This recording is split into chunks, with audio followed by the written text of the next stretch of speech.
warahmatullahi wabarakatuh. Bagaimana kabarnya anak-anakku sekalian? Alhamdulillah pada hari ini semuanya sehat, kuat. Jangan lupa makan yang banyak, penuh vitamin supaya kita selalu sehat dan semangat belajar dari rumah. Oke, semuanya tidak asing kan sama Ustaz Amri? Ya, sekarang kita ketemu lagi di kelas 6 ini. Nah, Ustaz Amri di kelas 6 akan mengajari anak-anakku sekalian yaitu materi Ismuba. Apa Ismuba? Al-Islam, Kemuhammadiyahan, Bahasa Arab. Oke, pertemuan kali ini kita akan belajar tentang Al-Islam, ibadah. Nah, oleh karena itu anak-anakku sekalian, ibadah ini akan sering melekat pada diri kita dan harus kita lakukan setiap hari. Apa? Kita di awal pertemuan di kelas 6 ini kita akan belajar yang namanya Toharo. Apa? Baik anak-anakku sekalian yang saya cintai, yang saya sayangi, pada hari ini kita akan memulai pelajaran di kelas 6 yaitu tentang Toharo. Nah, apa itu Toharo? Mari kita perhatikan bersama. Toharo itu apa? Nah, ini Toharo. Toharo itu mempunyai dua arti. Arti yang pertama adalah menurut bahasa. Menurut bahasa, Toharo itu bersih dan suci. Sedangkan arti yang kedua menurut istilah. Menurut istilah, Toharo adalah membersihkan diri dari hadas dan najis, atau berbuat sesuatu yang dapat diperbolehkan menjalankan ibadah yang ditentukan, misalnya wudu, mandi, atau tayamum. Nah, ini arti Toharo. Sekali lagi, Toharo ada berapa tadi artinya? Ada dua. Yang pertama, menurut bahasa. Apa tadi menurut bahasa?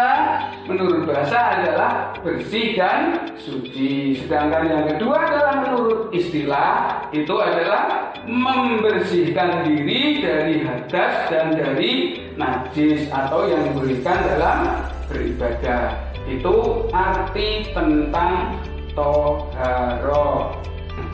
Tadi menurut arti istilah, Toharo adalah membersihkan dari hadas dan najis. Sekarang kita akan mengenal apa itu hadas, apa itu najis. Mari kita perhatikan bersama-sama slide-nya, hadas dan najis. Apa itu hadas? Hadas adalah sesuatu keadaan yang menghalangi seseorang untuk melakukan ibadah sesuai dengan ketentuan syariat. Sedangkan najis adalah sesuatu yang dianggap tidak suci oleh syariat. Nah, itu tadi pengertian tentang hadas dan najis.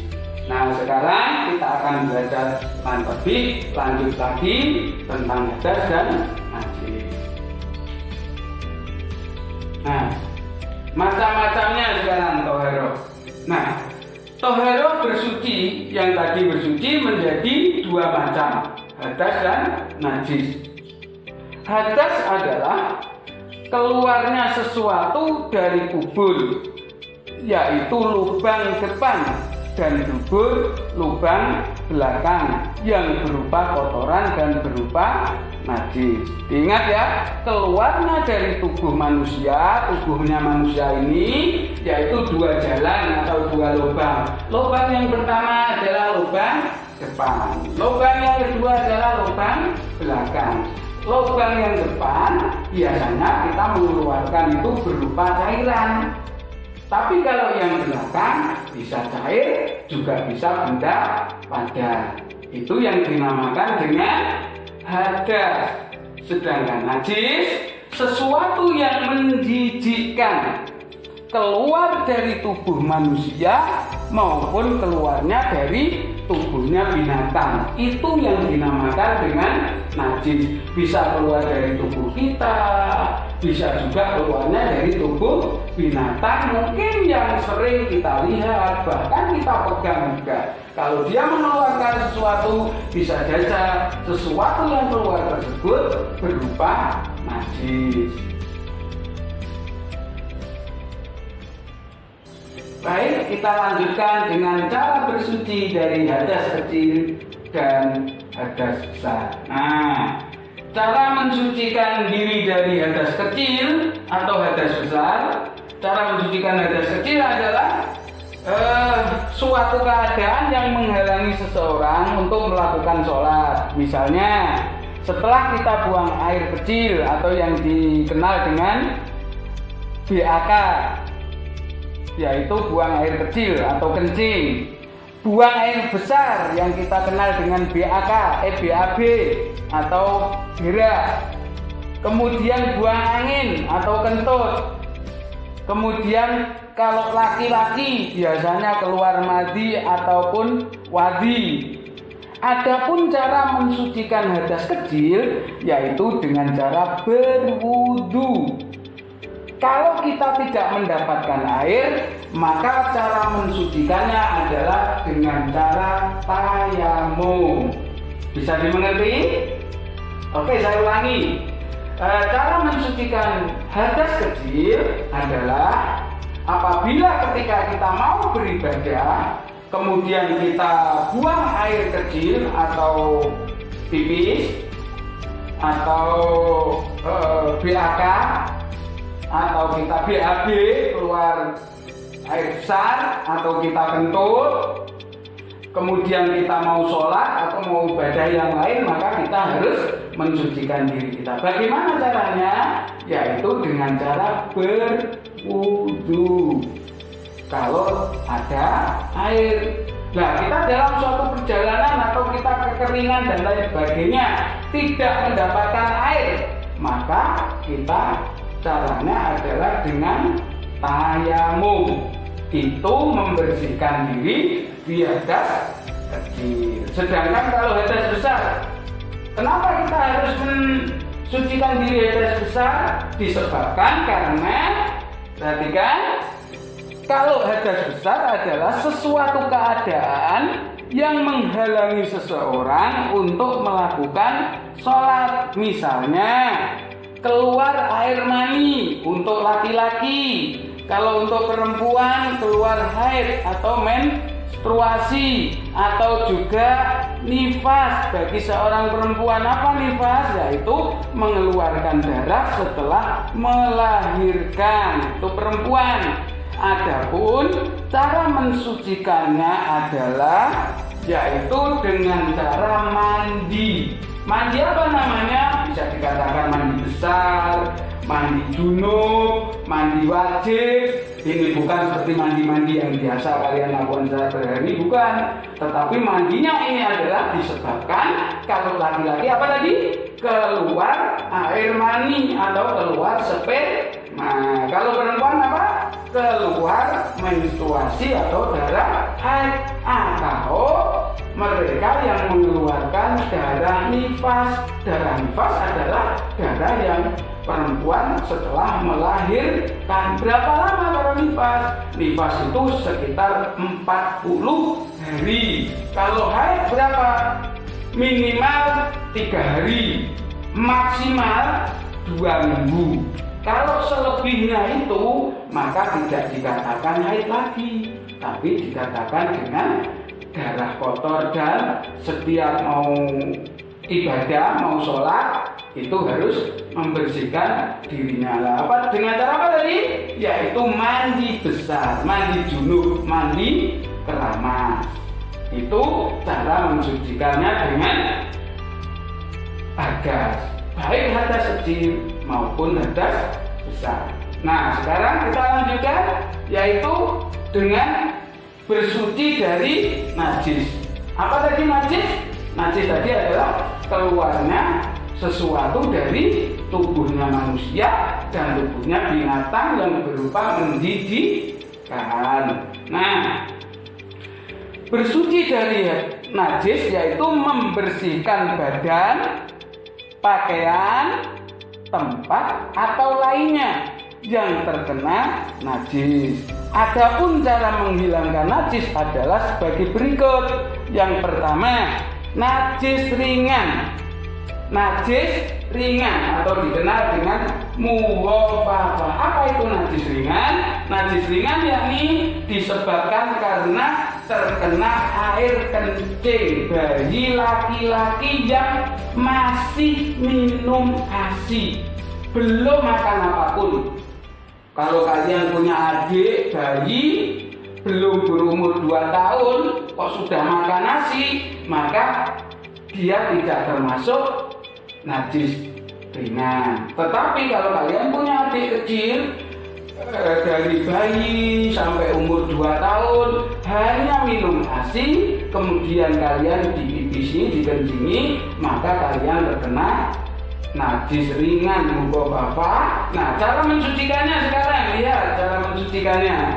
Cara mensucikan najis ringan adalah dengan memercikkan air pada badan, pakaian, tempat atau lainnya yang terkena najis ringan tersebut. Jadi apabila kalian dipipisi di sini, misalnya digendong ini, kemudian kena pipisnya di sini dari adiknya atau keponakannya, maka cukup yang terkena ini diperciki. Tahu diperciki? Diperciki itu ambil air, diciprati. Nah, gini. Cukup. Kalau mau beribadah sudah sah dan sudah suci menurut aturan agama. Itu yang pertama.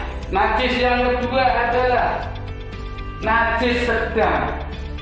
Nah, kita lihat najis sedang atau kita kenal dengan mutawassithah, yakni disebabkan oleh air kencing, kotoran manusia dan juga bangkai, disucikan dengan cara membasuh.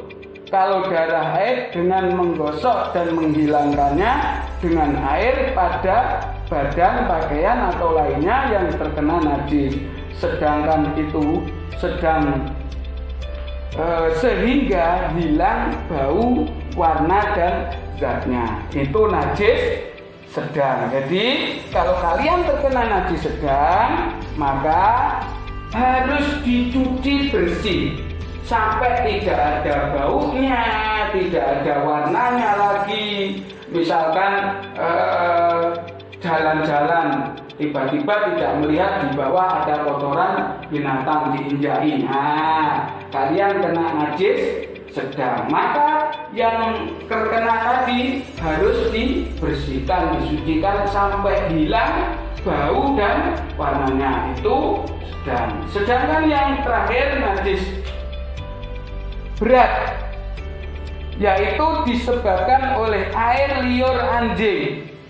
Nah, cara mensucikannya adalah dibasuh badan, pakaian atau yang lainnya yang terkena jilatannya, dibasuh dengan air 7 kali. Permulaannya atau salah satunya dicampur dengan tanah atau debu. Nah, ini najis berat. Sekali lagi, najis berat atau kita kenal dengan mughalladzah, yaitu apabila kita terkena jilatan anjing atau liurnya anjing, maka cara mensucikannya adalah dicuci 7 kali. Yang sekali diantaranya adalah dengan cara dicampur debu atau dicampur tanah, supaya apa? Hilang kadar liur atau zat yang ada dalam liurnya anjing tersebut. Nah, inilah apa yang kita pelajari pada hari ini tentang toharoh, yaitu kita mengenal arti toharoh, kita mengenal macam-macam toharoh, kita juga sudah mengenal hadas macam-macamnya, kita juga sudah mengenal najis dan macam-macamnya, dan juga cara mensucikannya hadas dan juga cara mensucikan najis. Insya Allah di ketemuan berikutnya kita akan bahas tentang yaitu cara mensucikan diri apabila kita berhadas besar. besar. Caranya gimana? Nanti kita belajar lagi pertemuan berikutnya, dan kita ini diulang-ulang, dibaca, dipahami. Kalau jika terkena, maka harus segera mensucikannya dengan cara apa yang telah saya sampaikan tadi. Oleh karena itu, anak-anakku sekalian yang saya hormati, yang saya cintai, yang saya sayangi, yang selalu dirahmati Allah, mudah-mudahan selalu sehat. Maka untuk pertemuan kali ini, mari kita tutup dengan bacaan hamdalah dan khitamul majelis. Alhamdulillahirabbil alamin. Subhanakallahumma wa bihamdika asyhadu alla ilaha illa anta astaghfiruka wa atubu ilaik. Di sini Ustaz Amri mohon maaf yang sebesar-besarnya. Mudah-mudahan kita selalu diberikan kesehatan. Amin. Allahumma amin. Wassalamualaikum warahmatullahi wabarakatuh.